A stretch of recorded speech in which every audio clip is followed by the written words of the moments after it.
And it looks like you are the Arctic. Dirty beaches make sick oceans. Chemical and biological operations of all Earth surfaces. 1 million seabirds and 100,000 marine animals. Well, Arts Infusion is approaching teaching and learning in a way where two subject areas or disciplines are authentically taught and connected in a way that has relevance to the outside world.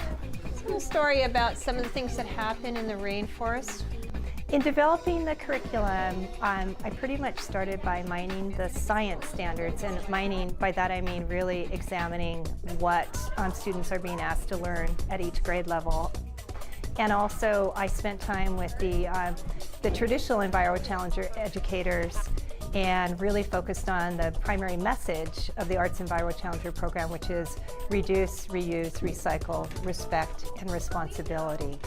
The EnviroChallenger program started in 2000, and it was to help the environmental services send their messages out to the different community members and mostly the school children, and talking about what we can do to help the solid waste and surface water and wastewater issues.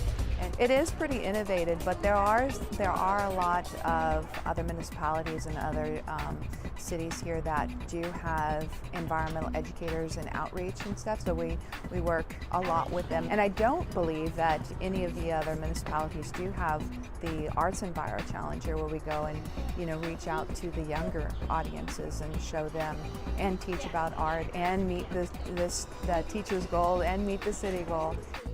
What I did is really took a look at some of the, I would say some of the most interesting work that's going on out there that artists are doing with repurposing materials, and just sort of started to experiment with all kinds of different materials that we could easily obtain and look at ways that those materials could transform into lessons which address both authentic arts concepts and the science standards at each grade level.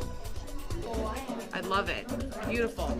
It works lovely with our science unit because we are in life structures, and so they're learning about plant structures and animal structures, and they had the ecosystems and how humans help and how humans harm. So what do you think about that? Is that helping or harming to plant trees? Definitely helping. So let's get that down over here. Especially global warming. They know like the words, but they don't know what it means.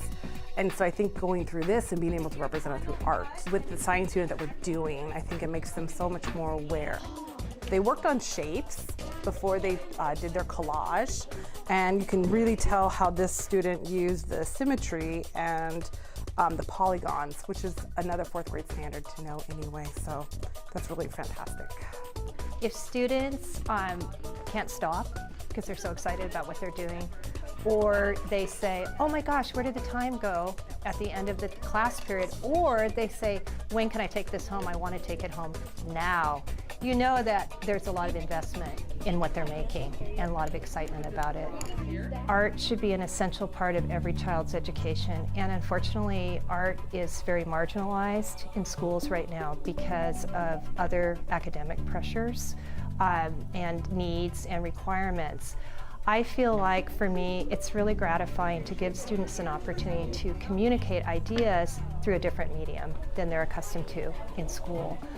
I also feel that we are potentially missing a lot of students, meaning that we're not giving them opportunities to communicate what they know, and therefore assuming that they don't know. It is so important for them to be able to have this. They need to have an outlet to express themselves. So many are auditory, so many can visually see. Standardized testing is great to assess learning, but so is this. I'm always amazed by the one student who really gets it, and it's always a student who maybe doesn't score as high academically. So it's my favorite part.